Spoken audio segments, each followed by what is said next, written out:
Karibuni sana to the second season of this space. I missed you so much. And this season, we're doing things bigger and better than you've ever seen before. Just make sure you don't miss any episode. And speaking of bigger and better things, today I have a prominent guy, a prominent person. He's been on the NTV, he's been on the debate clubs, and yeah, he's been featured in many places. And I'm talking about none other than Edwin Karega. Karibu sana, Edwin. Thank you for being here. I'm also glad to be here. Hey, umenichocha. Kuna kuchocha. But it's true though. Yeah, we are trying. Kujaribu, nkungangana too. Kungangana? Yeah. Good. So can you tell our people who you are, who is Edwin? My name is, my full name's on ID. The ID is George Edwin Kairu Karega. Yes. But my stage name or career name is Kairu Karega. Yes. But when I'm here at Salt, they know me as Edwin. Karibu sana, Mr. Kairu Karega, because now we have to, address you as the person you are. So, when was it that you joined Salt and became a member of the Mamlaka? I joined Salt last year, 2020. We joined school in January. So I remember Salt, how I knew about Salt. I knew about Mamlaka Church, but I didn't know there was a Mamlaka chapel here. I knew about the one in Roaka because I used to live in Roaka for like 5 years. So I knew about Mamlaka chapel in Roaka, and I knew about how awesome their youth is. So I was like, oh, there's a Mamlaka chapel here. Okay, let me go in and find out. I'm not sure if someone came to my hostel and invited us. I think I'm not very sure who it was, but somebody came and left a flyer and were told to come. And I remember what really made me come. I was told there is chocolate. Of course. And ice cream. Tell us about the food. Hey, tuna struggle kosa kutuitia chocolate. Hey. So I don't know if it was Nancy or Lemayan or whoever it is came to my hostel. So I was like, hey, kumbe there's chocolate and ice cream. I can't miss that. Popcorn. So I came. I found community time, and community time is really amazing at Salt. So there were really nice games during community time. I remember Derek was the one leading it. And after community time, we had an amazing session. The praise and worship was lit, really nice. The preaching, I don't know if it's Pastor John who was preaching, but I remember listening to him. And of course, the ice cream and the chocolate came. Yeah, so it made things yes, better. Then visitors lounge. Hey, if you're a Salt member, Ujenda visitors lounge, Tebuitisha, you're right. Yeah, you tell the one coordinating when the visitors launch, kama hujai pelekwa officially visitors launch. Please enter. And of course I was in the best Bible study ever. I mean, yeah. China's Bible study. It even defeated some Bible studies. Like we were the newest Bible study and we defeated veterans. Just saying. I don't want to taja those Bible studies. Yes, so the Salt experience, I think I came to Salt when there was Bible study trivia, which is an amazing experience. From the Pika verse to Amazing Grace to the creative piece. Everything about Bible trivia was amazing. Everything about Salt. Kwa service watu wana shout hapo special. And the community that you find in Salt is really amazing. The friends you find, like you feel at home. And you feel welcome. Yeah, you really feel welcome. He was actually telling me that food to him is therapeutic. So food is actually nice food. Nice food is therapeutic. Yeah, I tend to go to food when I'm feeling sad. I just feel nice when I eat nice food. You just feel nice. Like it's sweet on your mouth. Hey, your taste buds. I've never had someone speak about food like this, but after eating chapodondo unashtua taste buds kidogo. Like from here, Klabu. Yeah. Okay. So can you tell us more about yourself? Your you're doing journalism. Yes. Tell us more about that. So I'm doing journalism at the Department of Journalism, formerly known as School of Journalism, here at the great, the one and only University of Nairobi, the best. Here. We have, I dare say, we have the best journalism school. So very soon we'll be launching University of Nairobi TV and UN Radio. So I'm really excited to be part of that project, to be part of the, hopefully, God willing, to be among the pioneers of UN TV. You'll soon see it. So how I came into journalism, it was actually really funny. I remember in Form 1, when I was in high school, we were using a book called Excelling in English by Kelby. There was a place we were told to write a poem. So I remember I wrote a poem and I said I want to be a journalist. And it was really a nice poem. It was actually the best poem in the class, and my class teacher read it in front of the class. So that was Form 1. I wrote a poem and I even wrote a novel. Form 1 we did great things. And I remember in that novel, mind is fresh. Yes, I still have that novel at home that I wrote, and I wrote specifically, I want to do Bachelor of Journalism at the University of Nairobi, and I was in Form 1, jokingly.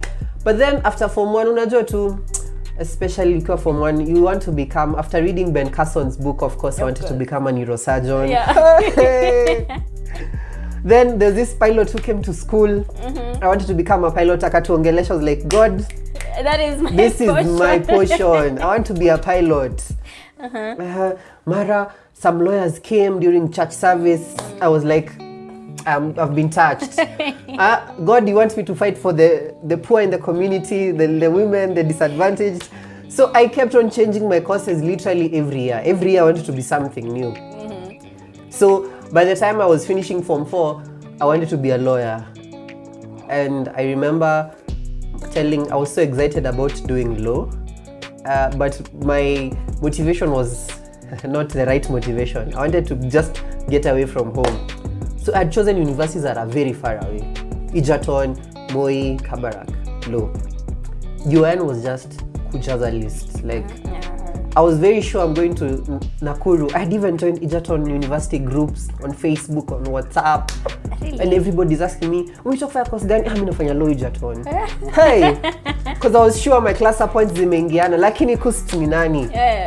Woi, I'd even done window shopping. I'd even gone and asked around about houses in Nakuru town. And done window shopping, and I'm like, I'm gonna get a 1-bedroom house. I'm gonna be living alone. Finally away from Nairobi. Everything planned. Because I did my primary school in Nairobi, so I didn't want to come back. And I was like, Nairobi has traffic jam. It has so much, Nakuru is fresh. But then, Cusps told me to come here. But I love the course. I remembered now that poem that I wrote and that book, and I remembered, wow, I had actually written it down that I want to come here, and I'm grateful to God that I'm here. Yes. So this is your second year, right? Yes, finishing second year. That's going to nice. third year, so yeah.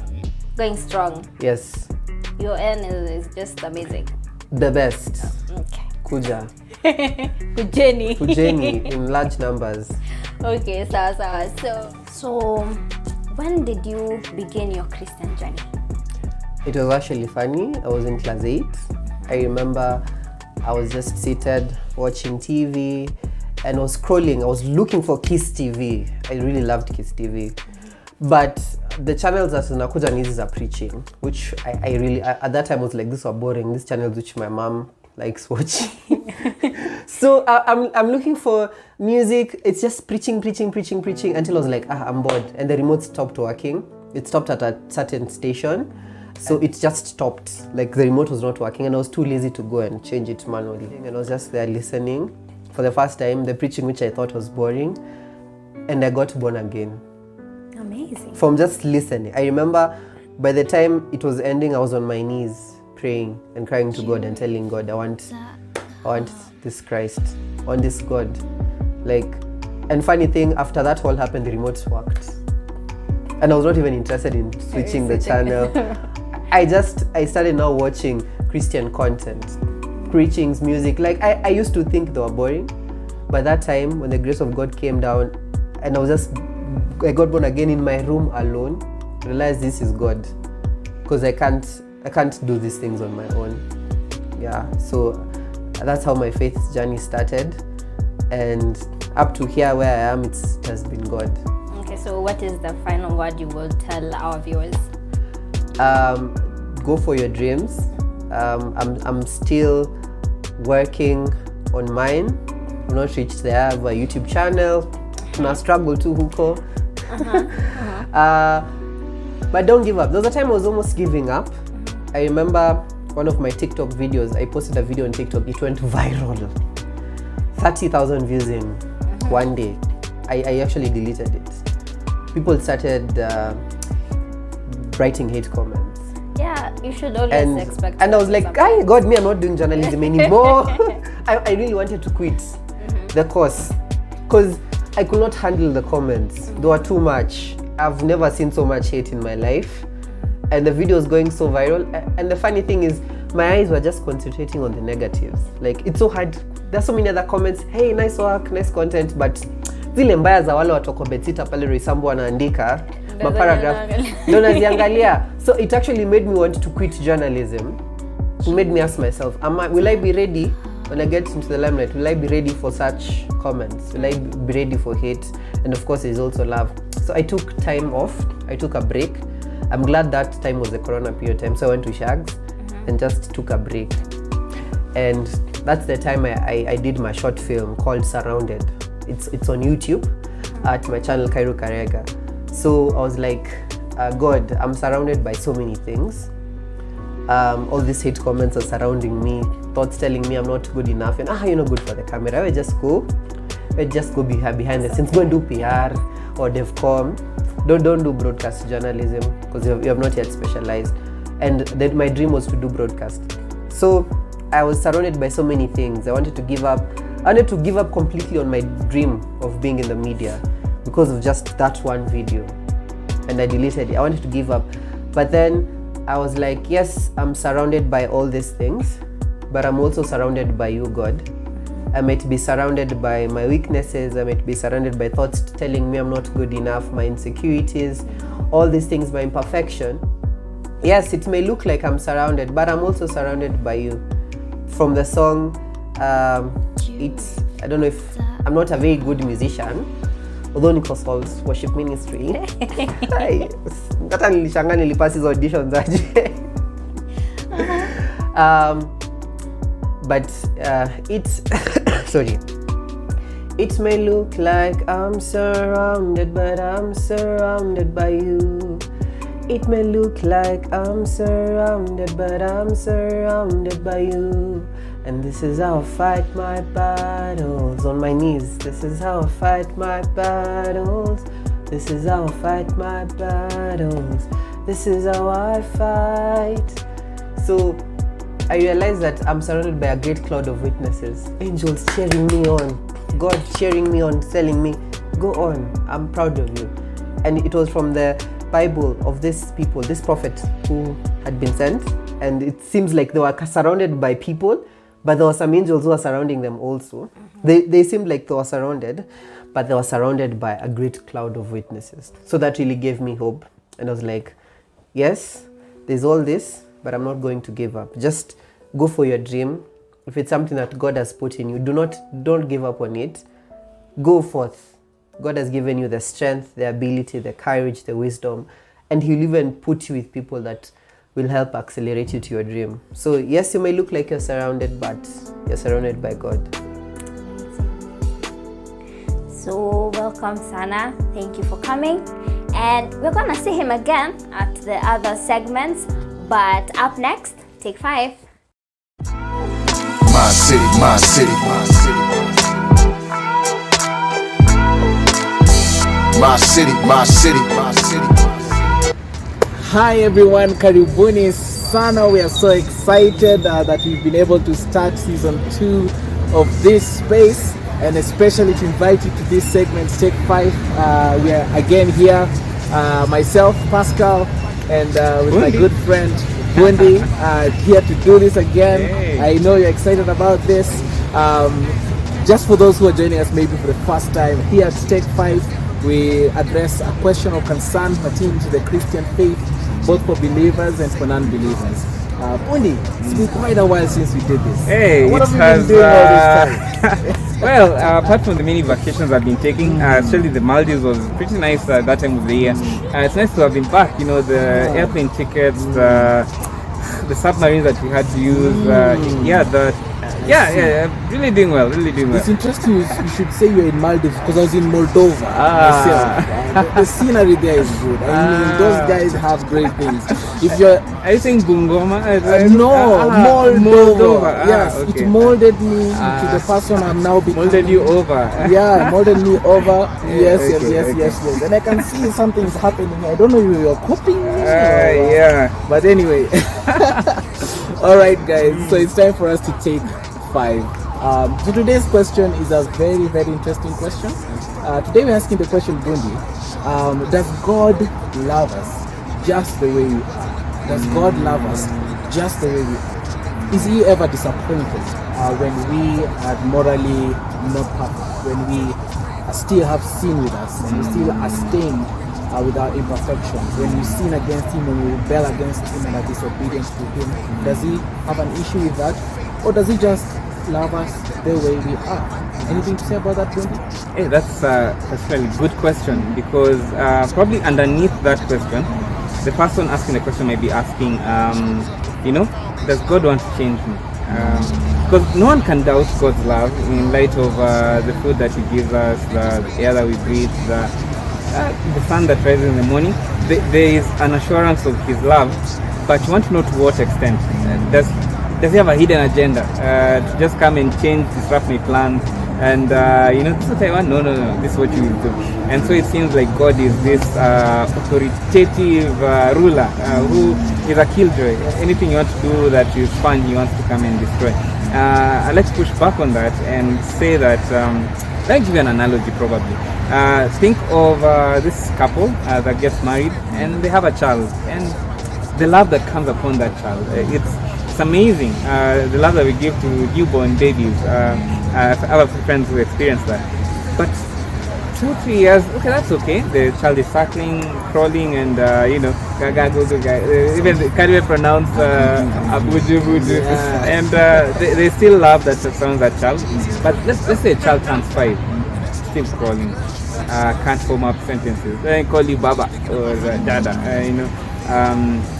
Okay, there's a concern, but you're like, okay, let's give it a few more days, take him to a good school here and there. But then a child turns 10, about to get into his teenage years, but still looks like the same child that you gave birth to. Hey, now there's a huge worry here. We can't afford a house help forever. The child is meant to be playing in the playground, getting injured and learning life lessons. Child turns 20, has left teenagehood, is meant to be an adult in uni, still looks like a child.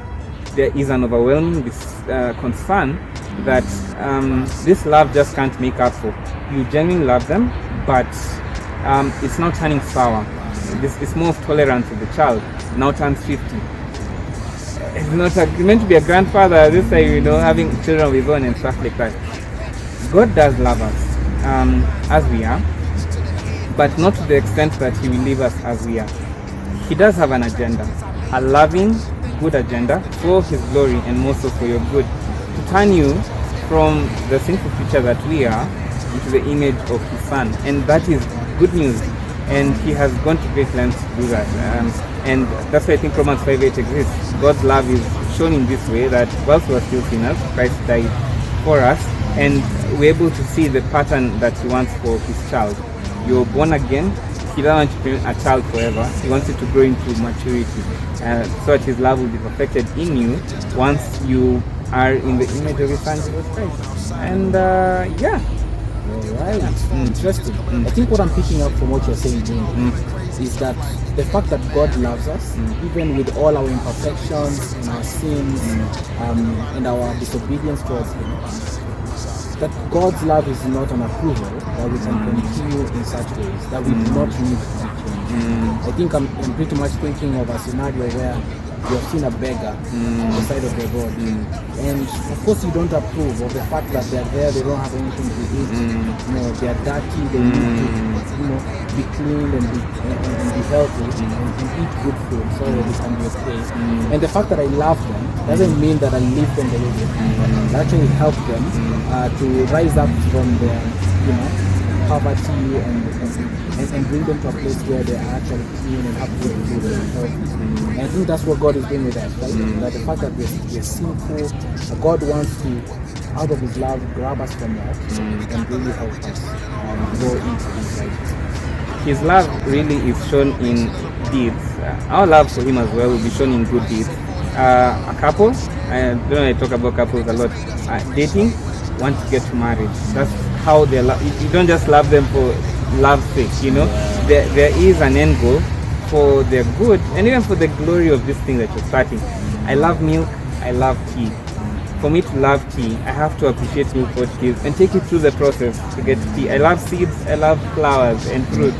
I love wires, I love TVs. I love soil, I love buildings. My culmination of love will be shown in the fulfillment of this hope that brings a culmination of joy because it has been fulfilled. And so one doesn't negate the other, but one adds up to the other, the sum of the parts, greater than the whole.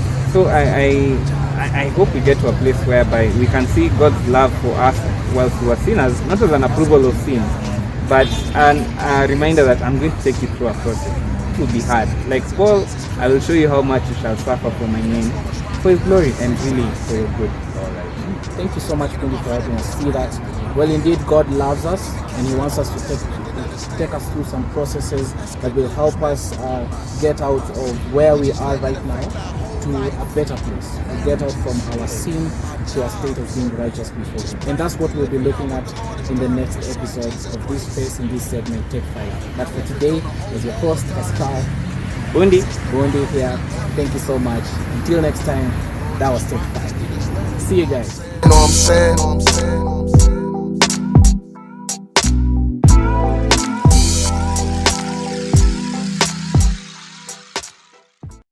Cheza kama wewe, nimejiweka kando, uwanjani wako, cheza kama wewe, yawe. I'm surrounded by people, but that's not all that surrounds me. Yes, I'm surrounded by trees. Guess that's what you call the environment. I'm surrounded by much more than that. I'm surrounded by my weaknesses. I'm surrounded by thoughts telling me that I'm not good enough. I'm surrounded by, loneliness, the usual. I sit down and think, where is my life heading? I look at people and I just wonder, what's wrong with me? What did I do wrong? People doing the everyday things, just smiling and being happy, and I just have to keep up this image and portray this fake smile to everybody. I'm surrounded by sadness, deep sadness that is inside, that is not giving me a space to breathe. I'm surrounded. Well, I like eating. You're taking a cruise. I like taking tea so much. I really love taking tea. And I love mandazis, especially when I get to make them. I guess those are the small things in life that actually make me happy. Just taking tea and just looking at things. But I realized eating food sometimes just makes me forget about my problems. But they are still there. I run to food when I'm depressed. Food is not my drug. Or is it? I don't know. Some people take alcohol when they're depressed. I guess food for me is my alcohol. And it still leaves an empty feeling inside of me. I still feel unwanted. I still feel unloved. I may be full inside with food, but I'm definitely empty. I'm definitely empty. I don't know. I can pretend all I want, but that's the truth. I'm an empty soul. I guess I'm boring you right now with my boring life. That's even why, friends of mine come to me and talk to me, but I always end up pushing people away. I just distance myself from people. I don't know why. I know they're trying to help me, but I just sometimes, do you ever get that feeling where you just want to be alone? You just want to be alone. You don't want to talk to anybody. That's how I am. Sucks, right? Pushing people away and everything. I just don't know. Sometimes I want to be in my own space, sit down and think. Even if I know people have their best intentions at heart and they just want to sit down and talk with me and just be there. I know that's what people are supposed to do. I know I've listened to mental health talks and they say you should talk to people and should allow people to talk to you. I know, but sometimes that doesn't work. It doesn't work. I know sometimes people try to reach out to me, but sometimes it doesn't work. It doesn't work. I just keep pushing people and push them away, but deep inside I'm just crying out for help. I wish they could see that. I really, really wish. I know sometimes they might see or not see, and I don't know. Honestly, I just don't know what to do anymore. I really, really don't know what to do anymore. I just want to cry and cry and cry my heart out until there are no more tears left in me to remove. I'm surrounded. I just want to cry and maybe things will get better. Maybe things will get better and I'll stop being so lonely and pathetic and stop having this deep feeling of sadness inside of me. I don't know. Yeah, I know people say God exists, but I don't know. Maybe just reading Psalms 23 and the Lord is my shepherd. I lack nothing. He makes me lie down in green pastures. He leads me beside quiet waters. That's how much you love me, God. For his name's sake, even though I walk through the darkest valley, I will fear no evil. Your rod and your staff, they comfort me. You prepare a table before me in the presence of my enemies. You anoint my head with oil. My cup overflows. Surely goodness and your love shall follow me all the days of my life, and I shall dwell in the house of the Lord. Wow. I don't know. The earth is the Lord's and everything in it, the world and all who live in it, for he founded it on the seas and established it in the waters. In you, Lord my God, I put my trust. I trust in you. Do not let me be put to shame. No one who hopes in you will ever be put to shame. Show me your ways, O Lord. Teach me your paths. Guide me in your truth and teach me, for you are God, my Savior, and my hope in you all day long. Remember, Lord, your great mercy and love, for they are from old. Do not remember the sins of my youth and my rebellious ways, according to your love, O Lord, for you are good. You are good and your mercy is forever. Hallelujah. Well, this wasn't just a sad story. It's a story of victory. I found my victory. I found my happiness in God. I found my being. I found everything I ever wanted in God. God has been my sustenance. God has been my happiness. God has been my friend. God has been everything. I looked and searched so hard, but I didn't find anyone who could fulfill me and satisfy me and bring joy to my heart as much as God did. You are good and your mercy is forever. It may look like I'm surrounded, but I'm surrounded by you, God. I'm surrounded by your love, by your mercies. I'm surrounded by you. Thank you. Kairu Kareka. Moving on and out, leave it all behind. The new life is what you find. Spaced out. So hi guys, welcome back to another segment. This is the Spaced Out segment and I'm here with my guest. Guest, are you ready? Yes. For some fun? Yes. Fun activities.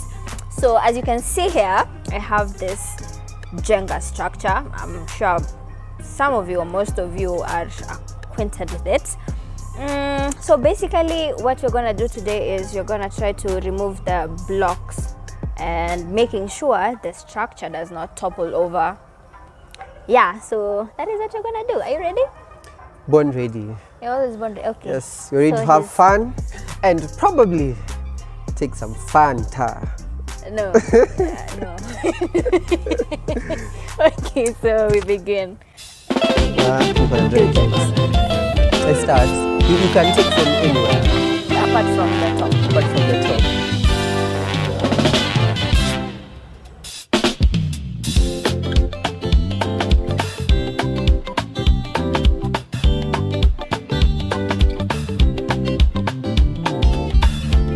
Just comment down below who you think is gonna win, because I'm sure it's me, as always.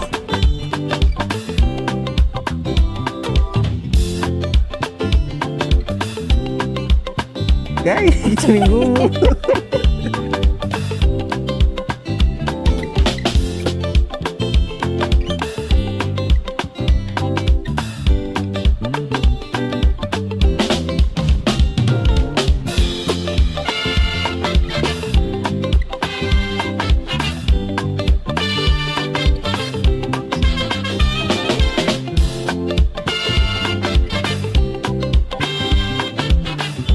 Maybe Gloria can tell us what's her favorite food. My favorite food is pilau, fries, noodles.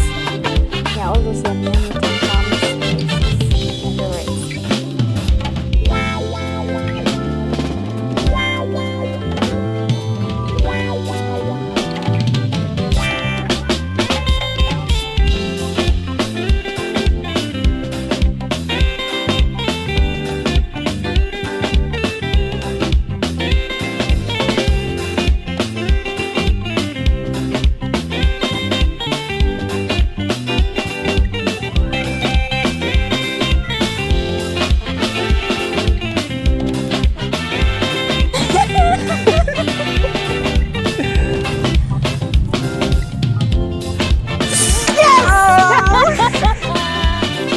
I win!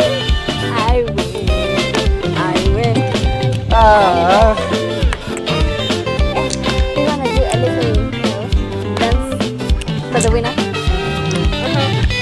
Yeah, I said that. If you commented my name, kudos to you. Yeah.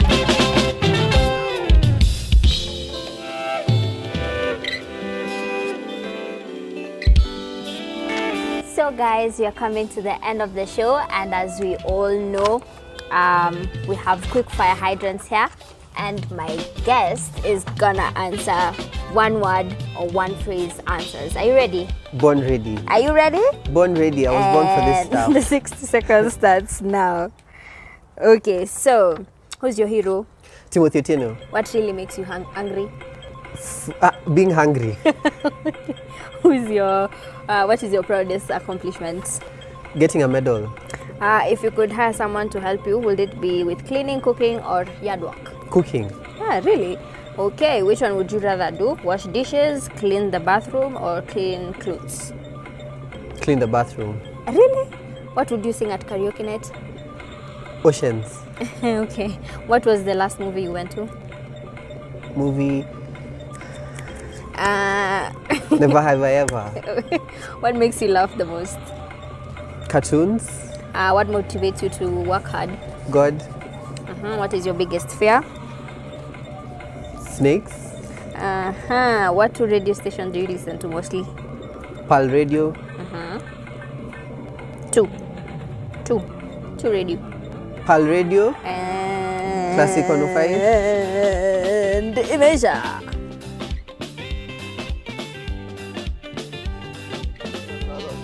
Well guys, that was it for the show, and thank you so much for being with us till the end. I'm your host Gloria Kamikaze, and Kairu my handsome guest. Kairu Karega. Yes. So do you have anything to tell our viewers? Watch this space. Watch this space. Bye. Bye.